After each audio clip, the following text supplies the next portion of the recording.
السلام علیکم۔ ایک نئی ویڈیو کے ساتھ پھر میں آپ کے روبرو ہوں۔ جیسا کہ آپ تھمبنیل میں دیکھ رہے ہیں، کلاس 10 بہار بورڈ کی اردو میں آج مختصر ترین سوالات آپ کے سامنے پیش کیے جائیں گے، اور یہ حصہ نثر سے ہوں گے کیونکہ نظم کی ویڈیو پوسٹ کی جا چکی ہے، تو یہ مختصر ترین سوالات بہت اہم ہیں۔ تو چلیے ویڈیو شروع کرتے ہیں۔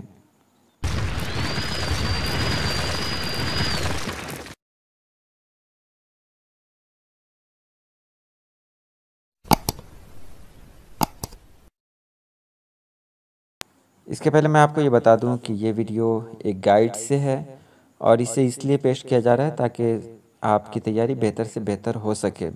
اس کے بعد بھی انشاءاللہ اچھی ویڈیو آپ کے سامنے آتی رہیں گے اور اس سے آپ فائدہ اٹھائیں گے۔ تو چلیے آج اسی ویڈیو کو دیکھتے ہیں۔ پہلا کوسچن ہے، سہیل عظیم آبادی کے بچپن کا نام کیا تھا؟ جواب آپ کو پتا ہوگا، آپ یاد کر لیں، سید مجیب الرحمن۔ سہیل عظیم آبادی کی پیدائش کب ہوئی؟ تو 1911 کو پٹنہ میں ہوئی۔ سہیل عظیم آبادی نے کتنے افسانے لکھے؟ تو 125 افسانے لکھے۔ سید محمد محسن کی پیدائش کب ہوئی؟ تو 10 جولائی 1910 کو ہوئی۔ سید محمد محسن کے والد کا نام کیا تھا؟ تو ان کے والد کا نام تھا سید محمد رشید۔ اور سید محمد محسن کس موضوع پر مہارت رکھتے تھے؟ تو وہ نفسیات پر مہارت رکھتے تھے۔ سید محمد محسن کی وفات کب ہوئی؟ تو 2002 میں ہوئی۔ قمر جہاں کی پیدائش کب ہوئی؟ تو 1951 یا 52 میں ہوئی۔ قمر جہاں کے والد کا کیا نام تھا؟ تو سید عطاء الحق۔ قمر جہاں کی پیدائش صوبہ بہار کے کس ضلع میں ہوئی؟ تو بہار کے سمستی پور ضلع میں۔ قمر جہاں کا کون سا افسانہ آپ کے نصاب میں شامل ہے؟ تو کٹی ہوئی شاخ۔ نگار عظیم کا اصل نام کیا ہے؟ تو ملکہ مہر نگار۔ نگار عظیم کے سفر نامے کا نام کیا ہے؟ تو گرد آوارگی۔ قمر جہاں کی پہلی کہانی کون سی ہے؟ تو جنون وفا۔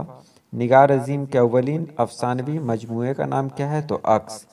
سر سید کی پیدائش کب ہوئی؟ تو 1817 میں۔ سر سید کی ماں کا نام کیا تھا؟ تو عزیز النساء بیگم۔ سر سید کی وفات کب ہوئی؟ 1898 کو۔ سر سید کو سر کا خطاب کب ملا؟ تو 1878 میں۔ کون سا مضمون آپ کے نصاب میں شامل ہے؟ تو ریا۔ اور ڈاکٹر عبد المغنی کب اور کہاں پیدا ہوئے؟ تو یہ صوبہ بہار کے ضلع اورنگ آباد میں 1934 میں پیدا ہوئے۔ اور ڈاکٹر عبد المغنی کی وفات کب ہوئی؟ تو 5 ستمبر 2006 میں۔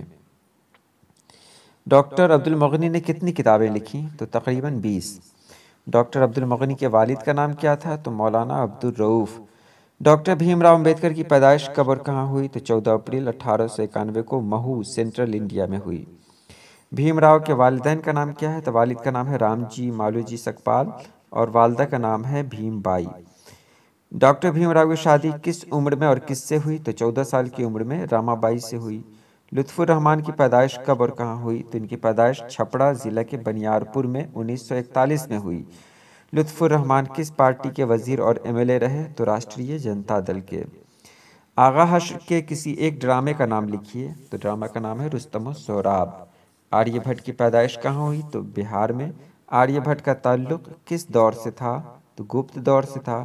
ہندوستان میں گپت دور کو کیسا دور کہا جاتا ہے؟ تو سنہرا دور کہا جاتا ہے۔ آریہ بھٹ نے اپنا تجربہ گاہ کہاں قائم کیا؟ تو تریگنا میں۔ اور 21ویں صدی کا سب سے بڑا سورج گرہن کب ہوا؟ تو 22 جولائی 2009 کو۔ آریہ بھٹ کی پیدائش کب ہوئی؟ تو 476 عیسوی میں۔ آریہ بھٹ نے کس سائنسداں کی رہنمائی کی؟ تو پائتھوگورس۔ اب یہاں دیکھیں سر سید احمد کا انتقال کب ہوا؟ تو 1898 میں علی گڑھ میں ہوا۔ ڈاکٹر بھیم راؤ امبیڈکر کے والد کا نام آپ کو بتا دیا گیا ہے، پھر بھی جان لیں، رام جی مالو جی سکپال، اور والدہ کا نام تھا بھیم بائی۔ لطف الرحمن کی 2 کتابیں کون کون سی ہیں؟ تو بوسہ نم اور صنم آشنا۔ سورج گرہن کسے کہتے ہیں؟ تو جب چاند کا سایہ سورج پر پڑتا ہے تو اس کو سورج گرہن کہتے ہیں۔ صنف ناول کی کوئی 2 خصوصیات بتائیے۔ تو ناول کے ذریعے سماج اور زمانے کی تہذیب و ثقافت کا پتہ چلتا ہے۔ دوسرا ہے ناول کے ذریعے سماج کی اصلاح و فلاح اور تہذیب و ثقافت کی اشاعت کی جاتی ہے۔ اس کے بعد ہے نظم کی مختصر تعریف کیجیے۔ تو نظم وہ صنف شاعری ہے جس میں مناظر قدرت، کیفیات، اخلاقی، سیاسی و معاشرتی اور دیگر مسائل حیات کو مسلسل پیش کیا جاتا ہے۔ ندا فاضلی کی دو نظموں کے نام بتائیے، تو بجلی کا کھمبا اور نظم بہت آسان تھی پہلے۔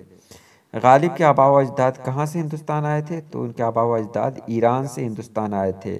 دیا شنکر نسیم کس کے شاگرد تھے؟ تو وہ آتش لکھنوی کے شاگرد تھے۔ حمد اور نعت میں کیا فرق ہے؟ تو وہ نظم جس میں اللہ تعالیٰ کی تعریف بیان کی جاتی ہو اس کو حمد کہتے ہیں، جس میں رسول پاک صلی اللہ علیہ وسلم کی تعریف بیان کی جاتی ہے اس کو نعت کہتے ہیں۔ رقیہ بھابی کے شوہر کو بار بار کیوں جیل جانا پڑتا تھا؟ تو رقیہ بھابی کے شوہر کو بار بار اس لیے جیل جانا پڑتا تھا کہ ان کو سیاست سے شوق تھا اور سیاست کے کئی مقدمے ان پر چل رہے تھے، اس لیے برابر ان کو جیل جانا آنا لگا رہتا تھا۔ اس کے بعد ہے صنف افسانہ کی دو خصوصیات بتائیں۔ تو افسانہ کے ذریعے ہمیں ہماری زندگی میں پیش آنے والی دشواریوں، غم و الم، مسرت و شادمانی کی جھلکیاں نظر آنے لگتی ہیں، تو دوسری طرف یہ فن ذہن کو نور اور دل کو سرور بخشتا ہے۔ اردو کے دو مشہور افسانہ نگاروں کے نام بتائیں۔ تو ڈاکٹر قمر جہاں اور نگار عظیم۔ گلوبل وارمنگ کم کرنے کے دو اپائے بتائیں۔ تو درخت زیادہ لگوایا جائیں اور پولوشن یعنی آلودگی کو کم کیا جائے۔ ریاکاری کا مطلب سر سید نے کیا بتایا؟ تو ریاکاری کا مطلب سر سید نے ظاہراً کچھ اور باطن کو کچھ اور بتایا ہے، یعنی آدمی فطرتاً کچھ اور ہوتا ہے لیکن ظاہر کچھ اور کرنے کی کوشش کرتا ہے۔ ڈاکٹر عبد المغنی کا کون سا مضمون آپ کے نصاب میں شامل ہے؟ تو ادب کی پہچان۔ بھیم راؤ امبیڈکر کی پیدائش کب اور کہاں ہوئی؟ تو 14 اپریل 1891 کو مہو سینٹرل انڈیا میں ہوئی۔ اس کے بعد آغا حشر کے دو ڈراموں کے نام بتائیں۔ تو سلور کنگ اور رستم و سہراب۔ توبۃ النصوح کے دو کرداروں کے نام بتائیے۔ تو اکبری اور اصغری۔ بارش کی ایک صبح کس کی نظم ہے اور کس زبان میں لکھی گئی ہے؟ تو یہ سیتا کانت مہاپاترا کی نظم ہے اور اڑیا زبان میں لکھی گئی۔ تو یہ رہی آج کی ویڈیو۔ انشاءاللہ نئی ویڈیو کے ساتھ میں بہت جلد آؤں گا۔ آج کل مشغولیت کچھ زیادہ ہے اس لیے وقت نہیں نکال پاتا ہوں، اور آپ دیکھ ہی رہے ہیں میں ریگولر اپلوڈ بھی نہیں کر رہا ہوں۔ انشاءاللہ بہت جلد آؤں گا آپ کے سامنے اور بہت اچھی ویڈیو کے ساتھ۔ تب تک کے لیے اجازت دیں۔ اللہ پاک آپ سبھی لوگوں کو خوش رکھے، آباد رکھے۔ اللہ حافظ۔